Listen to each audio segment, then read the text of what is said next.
Makanya kalau di Kak, adik sih lebih enak Pak Danjen, lebih enak gitu. Lebih enak. Biar lebih dekat. Ya mungkin karena ada nama Prabowo-nya ya. Oke. Feeder angkot ini, BTS angkot ini bener-bener AC, seragam dan segala macem, sopir nggak boleh ngerokok. Itu untuk angkutannya luar biasa. Nah, ya itu udah jelas tuh. Iya. Dan kalau ditindak di sub ya jangan marah gitu, karena aturannya udah jelas. Oke. Jadi kalau sekarang ada Pak di sana macet total, kenapa Anda udah gage menyalahi Masih aja aturan, keluar. tetepnya masih keluar kecuali. Iya.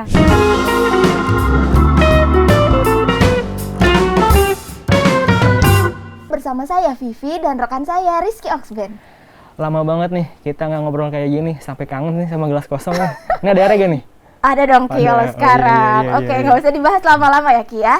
Ki, tapi kali ini narasumber kita very special nih Ki. Karetnya 2. Oke. Oh enggak. Nasi Padang dong. Gue kasih pantun apa jangan nih? Boleh. Soalnya narasumber kita ini sangar banget. Badannya gede banget kayak ini Hulk. Waduh. Keren banget kan ototnya ya nggak Ki? Asli. Langsung aja kita sapa dulu nih Kepala Dinas Perhubungan Kota Bogor, Bapak Eko Prabowo. Selamat siang, Pak. Selamat siang. Pak. Assalamualaikum warahmatullahi wabarakatuh. Waalaikumsalam. Waalaikumsalam warahmatullahi wabarakatuh. Kabar sehat ya, Pak ya? Alhamdulillah sehat. Wah, kelihatan Bapak nih. Iya. Pak, ini kan kita udah jaga jarak biar ngobrolnya dan mukanya yang ganteng kelihatan. Buka masker dulu, Pak ya. Iya. Oke, udah cek suhu juga ya Ki ya, jadi udah Cek suhu, aman, insya aman. Allah. Udah prokes. Prokes. Oke dong. Gimana Tribuners? Yo, Jadi kelihatan kan gantengnya Pak. Aduh. Oke, walaupun sibuk kerja dan punya jabatan mentereng nih Tribuners, Kaks yang satu ini juga hobi nongkrong. Malah di kalangan teman-temannya juga punya panggilan khusus yaitu Danjen. Apaan tuh Kok Danjen? bisa sih Pak dipanggil Danjen? Kita tanyain aja langsung Oh, nih. iya, iya, Danjen iya. tuh apa sih Pak? Ya mungkin karena ada nama Prabowo-nya ya. Oke. Jadi Menhan. ya disebut Danjen Kopassus dulu kan kalau di pendidikan gitu. Danjen Kopassus karena ada Prabowo. Kesini ya sudah disebut Danjen itu. Komandan Jenderal. Ya Komandan Jenderal. Komandan Jenderal. Jadi itu asal usulnya ya Ki. Iya. Baru tahu tuh. Iya. Nah, tapi kan nih kalau kita sapaan tuh biasanya manggil temen bro, ngap, kebalikan dari bang, Iya. bray, and sis, and in the sky, ya kan? Asik. Tapi ini kalau Pak Eko nih beda lagi teh. Apa tuh Ki? Pak Eko ini panggilannya tuh Kaks dan Dix. Jadi kakak dan adik. Cuman digaulin jadi tambah S. Oke. Nah, apa cuma orang tertentu aja tuh Pak Danjen yang manggil kayak gitu tuh? Itu karena familiar ya sudah adik-adik dulu kita bergabung di lapangan itu ya. Saya nggak suka yang formal-formal. Wah, sama Pak. Ya, Saya- sama. Jangan-jangan kita Dimanapun bisa ketemu lah dalam konteks apalagi di lapangan. Iya. Seringnya formal. Makanya saya nggak seneng disebut Pak Kadis gitu. Nggak seneng, nggak suka saya itu. Konteksnya kok kayak ada gap gitu. Oh gitu. Toh itu mah sesaat kan. Bentar lagi juga esok kemudian hari juga nggak ini. Makanya kalau di Kak, adik sih lebih enak Pak Danjen, lebih enak gitu. Lebih enak. Biar lebih dekat ya. Lebih dekat lagi dekat. Kalau Pak Kadis gitu kayak ada apa ya? Ada jarak gitu Ada ya. jarak gap lah. Saya bilang ke anak-anak saya juga di dinas perhubungan sekarang juga manggilnya ya komandan lebih konteksnya bukan ingin penghargaan lebih enggak. Ya, anak-anak lebih daripada Pak Kadis gitu kayak wah saya jauh amat sama anak-anak saya. Itu sih. biar lebih dekat Jadi aja. lebih santai Kaks sama Dix. Iya betul. Kaks sih. Ya banyak dulu kan kita karena dari tahun berapa saya masuk Bogor ya 98 sudah bergelut ke sana sini dari bawah gitu jadi membaurnya sudah luar biasa lah sama adik-adik ya di jalan udah apalagi di lapangan tengah malam gitu sudah biasa gitu. Udah biasa. Jadi makanya seneng saya dibilang Kak sih cewek-cewek aja nggak ada ini ayo adik gitu lebih ini lebih Jadi familiar kesannya gitu. lebih muda juga kali Pak kalau dipanggilnya Kaks. Ya. Jadi kita manggilnya Kaks juga aja Ayo, nih. boleh, Kaks. Oke. Kaks Vivi dilanjut. Oke, Kaks Oxben. Dix dong, Dix. Oh iya, Dix Ya. Oxben. Selain sama temen nih, Kaks sama anak buah juga kelihatan akrab banget kan ya. Ya. Malah nggak ragu untuk begadang nemenin petugas piket dan turun langsung ke lapangan. Emangnya kan udah jadi udah jadi kadis nih ya Kak ya, emangnya nggak mau santai di balik meja aja gitu? Oh, saya nggak bisa. Nggak bisa? Dari dulu nggak bisa, karena bukan ingin dapat penghargaan nilai, tapi saya nggak bisa. Oke. Ninggalin anak buah yang berjuang sendiri, Mm-mm. mereka ninggalin juga keluarganya, nggak libur, saya ongkang-ongkang kaki di rumah, ya tidur nyenyak, saya nggak bisa. Oh. Bukan berarti saya yang wah ini mah bisa-bisaan dungeon, ini mah kaks dungeon bisa ini. Kan enggak, dari dulu di wilayah pun waktu saya lurah juga kayak gitu. Nah ini hasilnya Pak ya? Ya. Ya saya berusaha menempatkan ngambil waktu tiap hari harus olahraga. Tiap hari harus olahraga. Sebelum masuk ke tema olahraga, kita bahas nih yang ini dulu nih. Nah, Pak Danjen kan pertama kali dilantik jadi Kadishub, optimis bisa benahin transportasi di Kota Bogor nih Pak Danjen. Nah, sebenarnya mimpi sendiri Pak Danjen nih seperti apa terhadap transportasi di Kota Bogor, Pak? Iya, kalau di RPJMD kan jelas ya. Jadi konteksnya kan transportasi di Kota Bogor itu yang nyaman, aman, dan berkeselamatan. Ya kita berpikir juga di perdanya juga ada jelasnya. Ya kapan ini dimulai penataan yang sesungguhnya, masing-masing komponen masyarakat transportasi itu duduk bareng. Mau dikemanakan sebenarnya arah ini transportasi gitu. Makanya saya petakan bener, kan waktu itu Pak Bima kudu dan kudu, berlari dan berlari gitu loh. Saya berpikir keras, ini apa tadi? Oh, jalan satu-satunya awal saya harus kompak dulu di internal kita ini. Di subnya harus menjadi pasukan yang solid. Iya. Ya kan, tidak ada yang mendua hati. Jadi kalau sudah bergerak A semuanya A. Ya kan, kalau sudah bergerak B ya B semua. Nah, itu kita wujudkan benar. Makanya di 2020 saat itu kita benar memetakan potensi masalah, potensi yang menjadikan nanti daya ungkit untuk penataan transportasi. Kita buka semua, kita komunikasikan semua. Dan kita komitmenkan semua. Nah, karena dengan itu akan memudahkan kita untuk bergerak. Ya, komunikasi, koordinasi, kolaborasi, sampai proses negosiasi, itu juga kita lakukan semua. Kalau kita ego dengan tadi yang dikaitkan pertama, saya hanya duduk di meja, nggak mungkin bisa. Nggak bakal Karena jalan kita ya, Pak? nggak bakal jalan. Kita harus equal. Kita menghadapi siapapun kita harus equal di situ. Ya, jangan ada gap. Oh saya kadis loh, kamu harus menghargai saya. Saya nggak menghilangkan itu semua. Makanya pemetaan program itu apa ini? Nah, wujudlah program itu ya. Ada reduksi, konversi, yaitu kita dorong tuh. Dengan komitmen tadi tahun 2020 sudah berkurang kendaraan tuh, tanpa anggaran gitu, reduksi 21, ya kan kita ingin baik, transportasi kita aman, nyaman, berkeselamatan, ya sesuai dimensi kekinian kemajuan Kota Bogor gini gitu. Asli. Ya jangan ya apa dari dulu transportasinya gitu-gitu aja gitu, tapi dibiarkan kayak kok kayak nggak ada yang ngurus, nggak ada yang ngobrol. Ya kalau didiemin aja ya nantinya juga mati sendiri ya. Itu kan sudah sebuah proses pesimistis kan menurut saya. Tapi saya harus mencoba daya ungkit itu.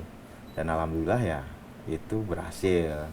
Karena tadi kita bersinergi, berkomitmen bersinergi. juga. Tanpa bantuan teman-teman lain ya kaks dungeon juga bukan apa-apa. Betul banget. Ini baru leader, bukan bos. Kalau bos ongkang kaki nih. Sepatunya Hanif nih. In frame ya sepatunya Hanif. Kak, image sejuta angkot ini kan kayaknya melekat banget ya Kak ya di Kota Bogor. Dengan adanya program bis kita, terus nanti misalnya tram juga jadi nih, angkot bakalan bener-bener hilang dong Kak di Kota Bogor. Oh nggak gitu. Nggak. Angkot masih diperlukan dalam konteks feeder. Tapi kalau ada isu Kota Bogor, kota sejuta angkot, enggak. Angkot kita itu jumlahnya 3.412. Kalah jauh dengan kabupaten. Ya kan? Kalah jauh juga Jakarta. Jakarta itu angkotnya masih kemarin diskusi itu 9.000 atau 11.000. Jakarta itu. Ya, kita 3.412 sudah berkurang sekarang 261 setahun ini. Tahun ini 2 tahun ini 261. Sekarang tinggal 3.100 berapa. Jadi Tapi konteksnya itu dari 3.000 sekian itu yang benar-benar sehat, walafiat, Iya. melakukan sebuah tertib administrasi dengan baik, Iya.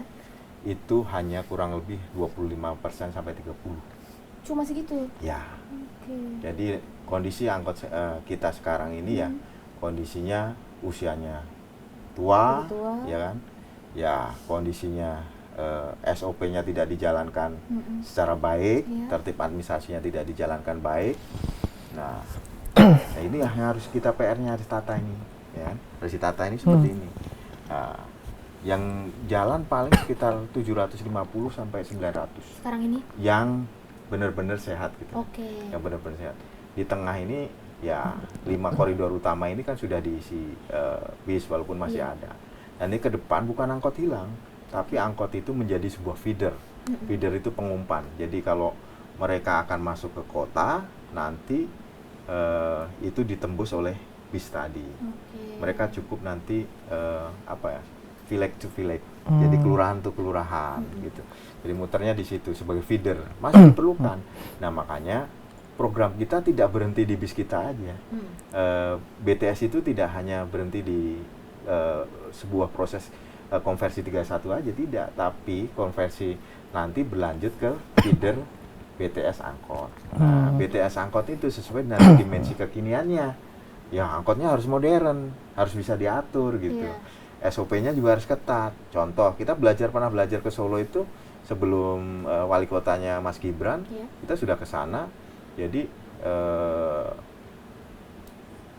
feeder angkot ini, BTS angkot ini benar-benar AC, seragam dan segala macam, sopir nggak boleh ngerokok.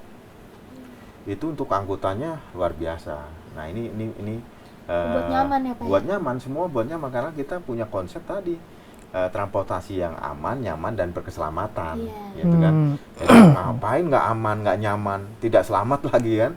Ya itu nanti kita paradigma itu kita rubah. Dan sekali lagi kita bukan kota sejuta angkot. Dulu kan analog, terus kemudian ada slogan gitu kan, kita miris juga sampai saya bilang masuk ke di Supertama, bener nggak sih kita ini 3.412, coba apelkan semua dikasih peneng gitu kan, jangan-jangan memang sejuta angkot nih gitu, tapi memang kondisinya angkot tuh masa jayanya di tahun 2000-an, nah sekarang kalau sudah 2022 ya usianya ya gitu gambarannya, 22 tahun, pokoknya di atas 10 tahun semua, padahal perdanya ya masa permajaan itu adalah 10 tahun.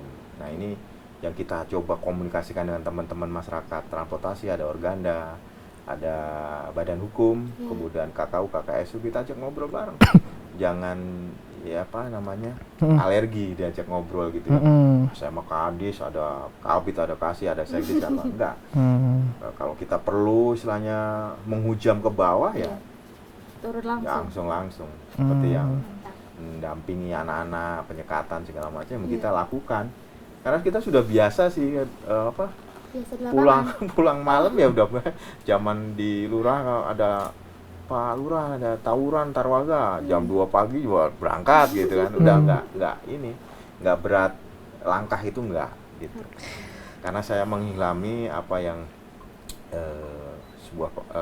ada salah satu pahlawan yang proses motonya juga sangat bagus untuk leader ya. Seorang leader itu Engarso Sungtulodong yang Madia Mangun Karso tuturi handaya ini. Jadi pemimpin di depan itu sebagai benar-benar contoh, di tengah itu memberikan motivasi, di belakang itu hayo kamu dorong aja. Izin Pak Danjen, kan tadi nyinggung BTS tuh. Nah, takutnya penonton Tribuners nyinggungnya BTS band dari Korea lagi. BTS itu apa tuh? By the service. By the service Jadi, gitu Tribuners. BTS ini program dari Kemenhub. Jadi beli layanan. Jadi bis kita itu disubsidi oleh anggaran pusat. Makanya sekarang masih gratis. Ya, untuk transportasi modern ya masyarakat yang belum pakai atau belum nyoba bis kita silahkan ada 4 koridor, koridor 5, 6, 1, 2. Di koridor 5 itu Ciparigi stasiun, 6 itu Air Mancur sampai Parung Banteng, koridor 1 itu Bubulak Cidangyang, koridor 2 Bubulak Ciawi. Itu dari ujung ke ujung bisa menikmati lah. Ya kalau weekend memang lumayan kan, peak hour-nya nggak bisa ditebak juga ke Kota Bogor. Tapi ya masih bisa jalan lah, bukan kayak Jakarta gitu ya. Waduh, rumah saya tuh, Jakarta. Ya. Itu. Jadi pay the service, masih disubsidi. PKS-nya perjanjian kerjasama saya dengan Kemenhub, PPTJ itu 5 tahun sampai 7 tahun. Oke. Ya. Oke Tribuners, nah ini sekalian aja nih.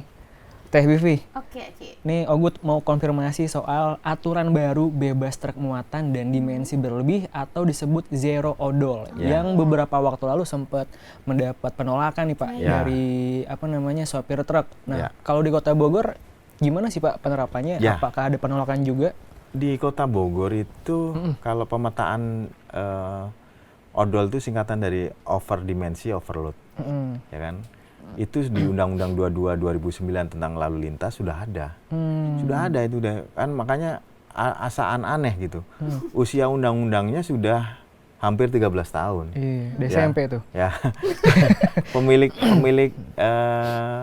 angkutan barang yang odol itu kan harusnya belajar juga Undang-Undang 22 2009. Di situ kalau dimulai dari pasal 49 sampai 52 itu dijelaskan bahwasanya karoseri akan membuat sebuah transportasi angkutan barang itu ada prosesnya. Prosesnya melalui apa?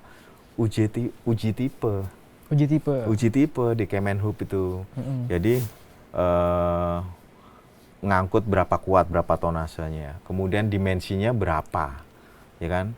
Itu sudah diukur. Ah, kalau mereka merubah sendiri, ya, yang dilaporkan ya kan? Terus kemudian merubah sendiri, dipanjangin. Berarti kan harusnya secara aturan Undang-Undang 2009 itu harus dirubah. Dia mengajukan uji tipe lagi. Ya kan? Ini boleh nggak? Karena apa? Apa yang mereka nanti bawa di jalan itu ada prasyarat khusus. Tadi harus menjamin keselamatannya gitu loh. Orang yang mengendarai itu pun harus memang terlatih gitu. Nah, makanya Kak, kita heran. Zero odol itu akan dilakukan nanti 2023. Program pemerintah itu semua 2023 itu zero odol. Nah, ini konteksnya sebenarnya ada konteks sosialisasi, penindakan itu dalam tahap ke sana gitu loh. Karena apa? Efeknya mungkin teman-teman pengusaha mulai sekarang mulai berpikir. Karena semua sudah ngeluarin, ya, ada Undang-Undang 22 2009. Kemudian ada instruksi dari Kementerian PUPR, itu nomor kalau nggak salah nomor 3 2022. Itu juga menyebutkan bahwasanya pekerjaan konstruksi untuk Kementerian PUPR yang menggunakan pembangunan jembatan jalan tidak boleh menggunakan angkutan yang bersifat odol. Ini kan juga jelas itu, ya kan? Karena apa? Efeknya juga, apalagi Kemenhub, sanksinya juga jelas gitu loh. Di Kemenhub juga mengeluarkan surat edaran tuh nomor 18 juga udah jelas.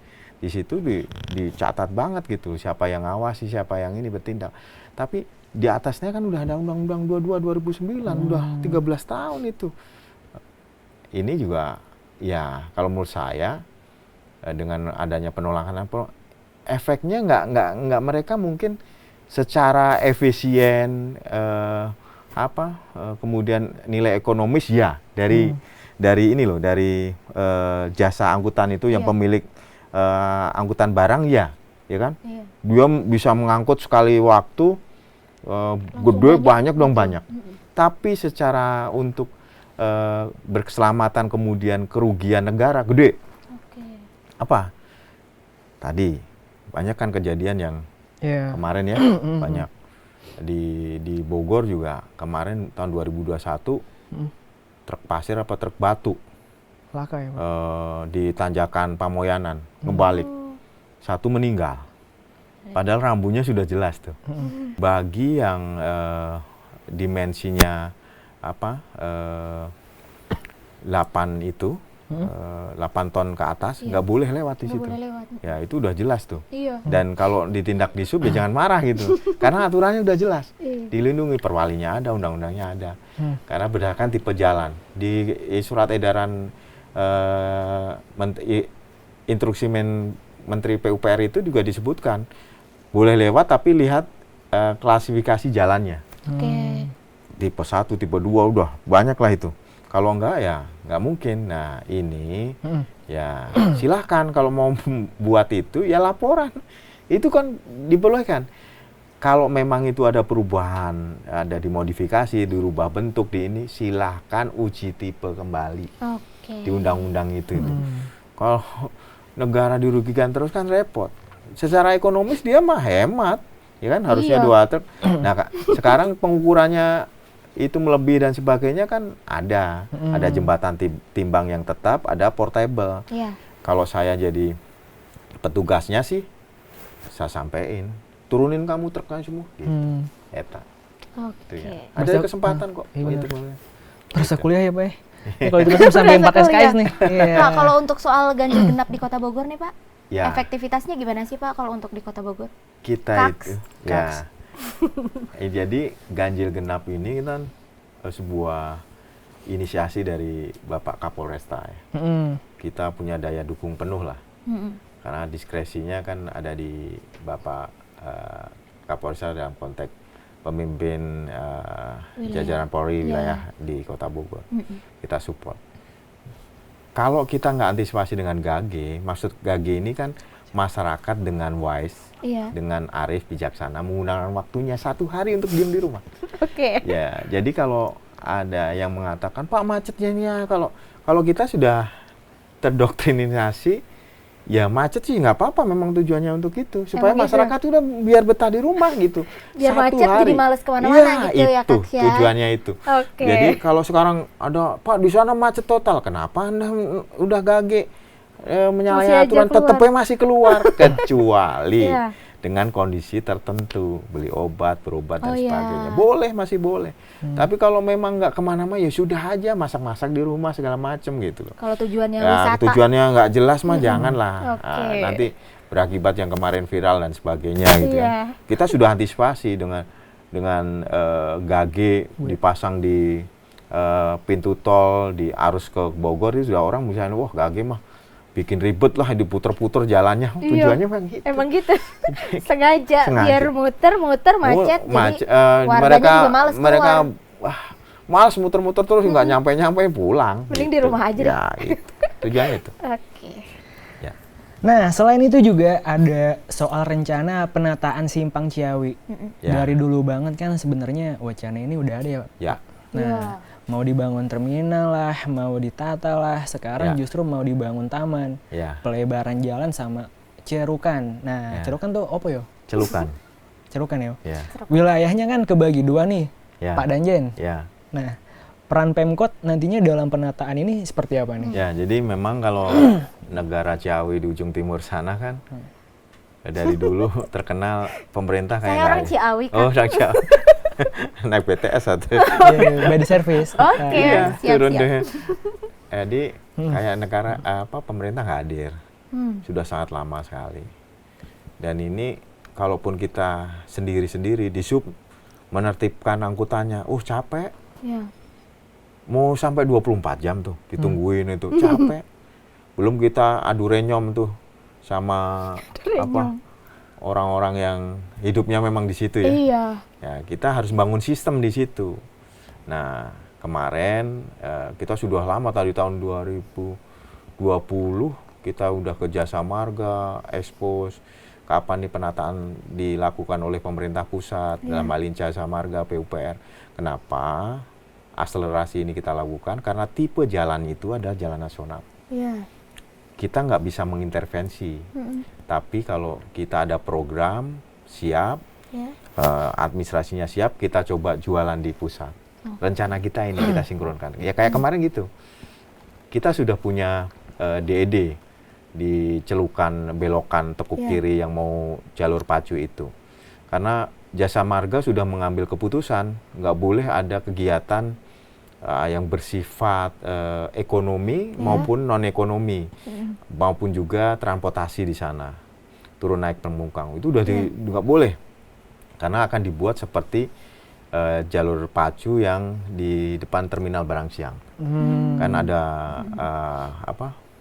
taman-tamannya tuh ditata, itu juga mau dibuat gitu. Kemudian saya dengar ada mau dibuat taman bendera.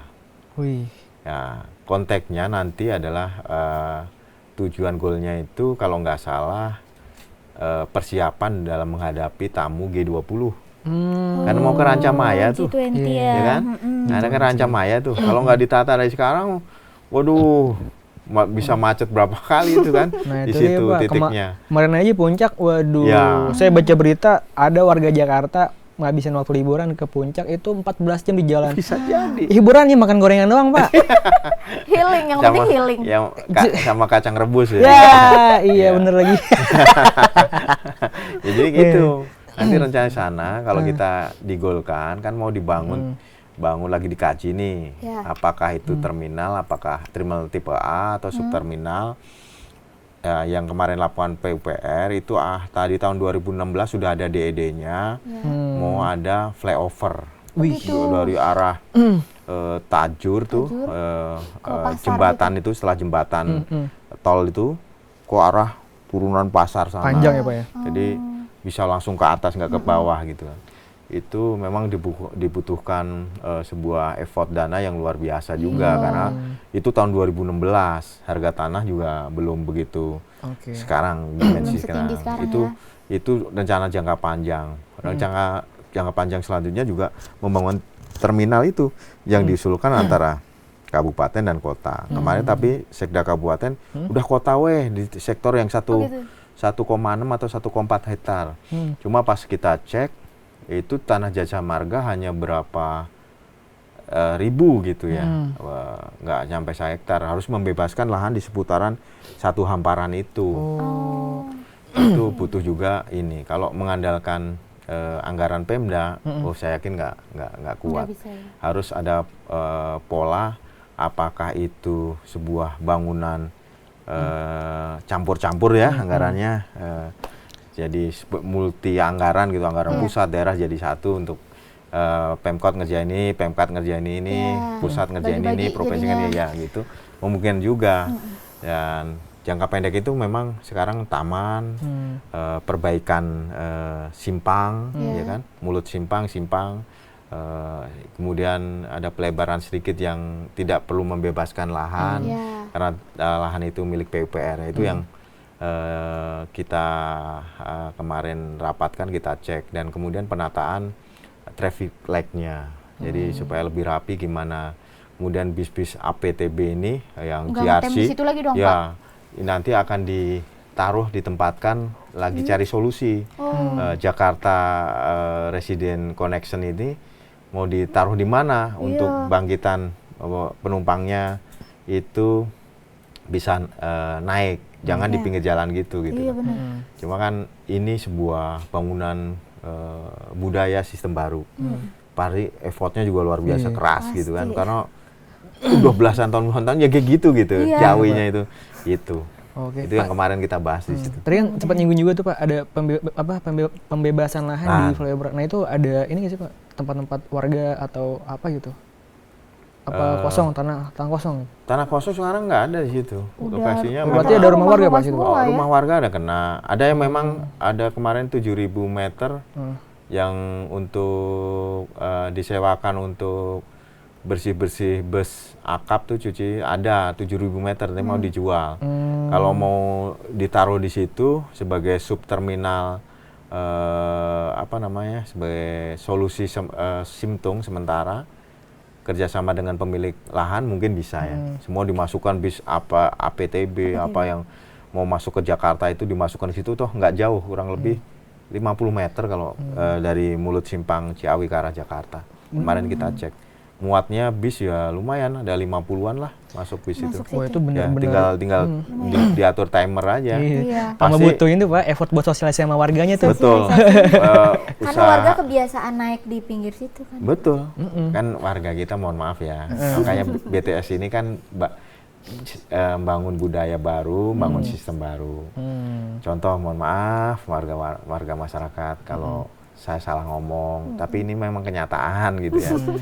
Jadi kalau warga kita itu contoh nih. Saya naik angkot di sini. Ya. Contoh saya aja ya. Iya. Ya kan? Nah, angkotnya sudah maju 10 meter kan warganya nggak mau bergerak Nggak mau. gitu. Bener-bener. Usul angkotnya mundur weh gitu. Kalau nggak jadi naik. Kalau nggak jadi naik. Nah itu kita bangun budaya barunya itu sistem baru. Sama BTS ini nggak mungkin haltenya itu dihitung. Ada warga cuma jalan 1 kilo umpama jauh gitu.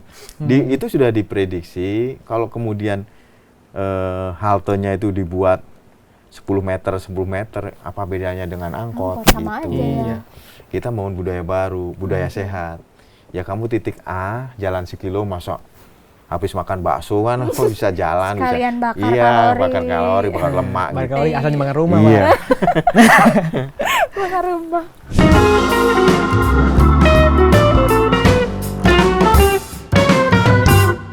Terima kasih sudah nonton. Jangan lupa like, subscribe, dan share ya.